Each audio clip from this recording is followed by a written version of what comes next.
Assalamualaikum sobat ternak rumahan semua, jumpa lagi di channel Chickenku. Video ini kelanjutan dari video sebelumnya. Kemarin kita sudah bahas persiapan kandang sederhana untuk ayam. Langkah selanjutnya yang sudah saya jalani adalah mempersiapkan sumber pakan yang mengandung protein tinggi, yaitu dengan budidaya maggot BSF. Nah, di sini sambil melakukan proses memancing lalat BSF ini, kita melakukan persiapan pembuatan kandang BSF ukuran 2x2 meter yang layoutnya menjadi satu dengan kandang ayam. Seperti ini rak yang sudah kita buat, atau istilahnya biopon, tempat khusus untuk pembesaran maggot.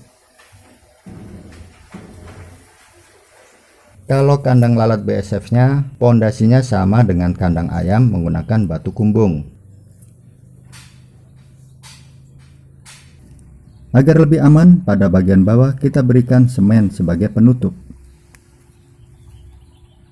Rangka kandang kita gunakan besi ukuran 8 berbentuk kotak.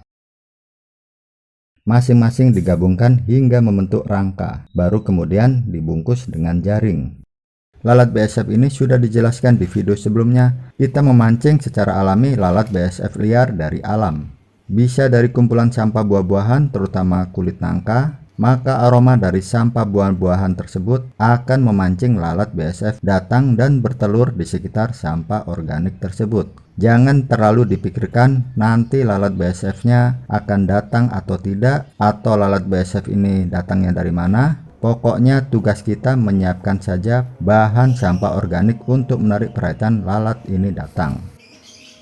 Terkadang saya juga kombinasikan dengan sampah dapur lainnya seperti nasi bekas atau nasi basi. Kemudian saya fermentasi terlebih dahulu, kita berikan air, gula, dan probiotik, lalu dicampur.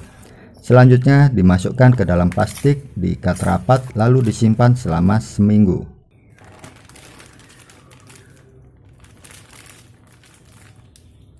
Setelah itu baru kita buka, nantinya lalat BSF yang ingin bertelur akan datang. Biasanya sekitar jam 9 pagi hingga jam 3 sore lalat BSF liar ini hadir, terutama antara jam 11 hingga jam 1 siang saat lalat BSF ini sedang ingin-inginnya bertelur.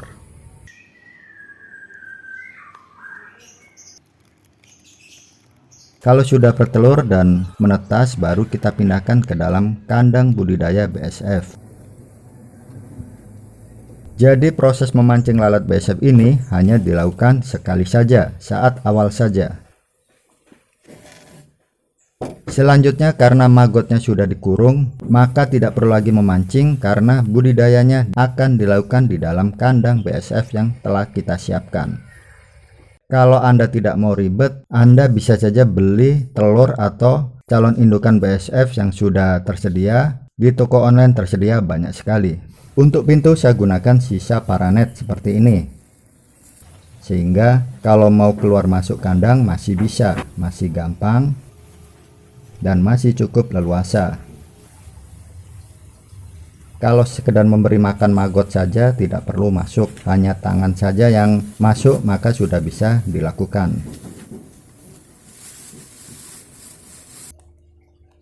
Ini karena masih tahap awal mencetak banyak indukan melalat BSF, maka belum saya berikan media khusus tempat lalat BSF bertelur. Seperti ini gambarannya.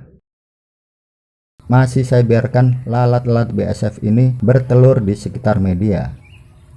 Saya hanya berikan daun kering, dan ini contoh saya gunakan daun pisang. Saya juga persiapkan daun pisang kering ini, saya gantung-gantung di bagian atas. Di sini saya berikan contoh dengan mengikat. Contohnya seperti ini, saya ikat dengan kawat kecil. Nantinya daun-daun kering ini akan dipergunakan sebagai media bertenggernya lalat-lalat BSF ketika lalat ini sudah jadi dan sudah terbang. Jadi daun kering ini sebagai media mereka beristirahat atau tempat mereka nangkring istilahnya. Lalat-lalat ini biasanya akan berkumpul di daun-daun ini. Seperti ini gambarannya. Untuk alas kandang saya gunakan sisa-sisa rumput kering.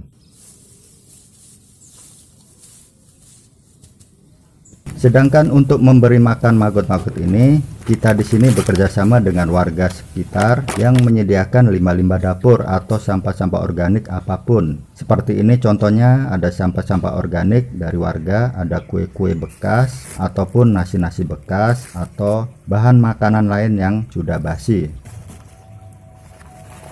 Ada juga yang langsung diletakkan di dekat kandang seperti ini. Ada juga yang diletakkan di depan rumah masing-masing.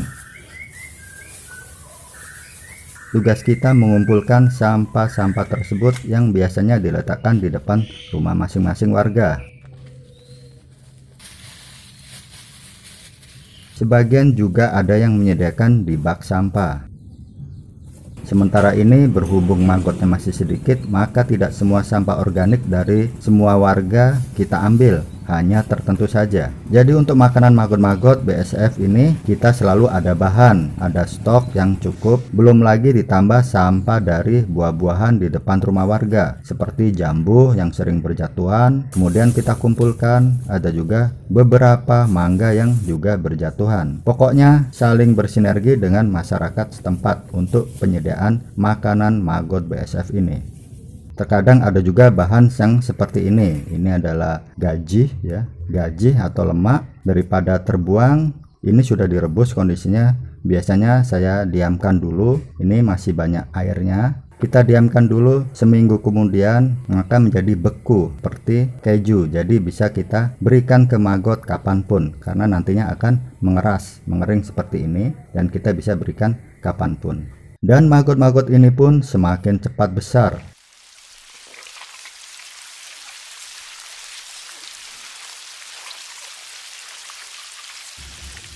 Dan maggot-maggot ini pun semakin cepat besar.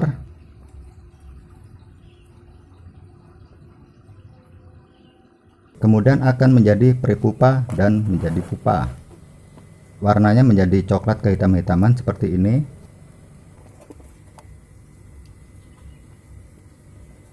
Biasanya sebagian pupa-pupa BSF ini ada yang keluar dari media, mencari tempat yang kering dan bersembunyi di bawah rumput-rumput kering yang tersebar di alas kandang. Beberapa pupa yang sudah berproses menjadi lalat BSF, cirinya akan seperti ini. Sudah kosong kepompongnya. Dan lalat BSF yang baru bermetamorfosis, baru berubah menjadi lalat BSF akan seperti ini. Masih basah sayapnya, masih terlipat, belum bisa terbang. Lalat BSF ini hanya bisa berjalan, menunggu kering, dan masih beradaptasi dengan lingkungan hingga akhirnya mencoba untuk terbang.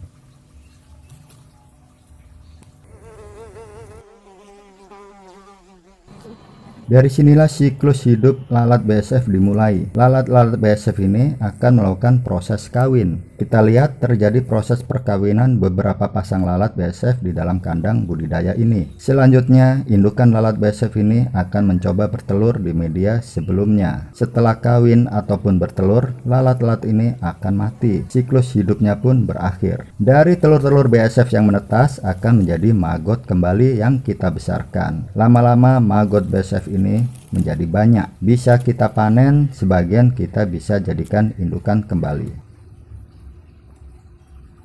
sehingga indukan BSF kita juga semakin banyak. Dan siklus maggot BSF ini bisa terus kita pertahankan, bisa terus kita jaga dengan budidaya maggot BSF.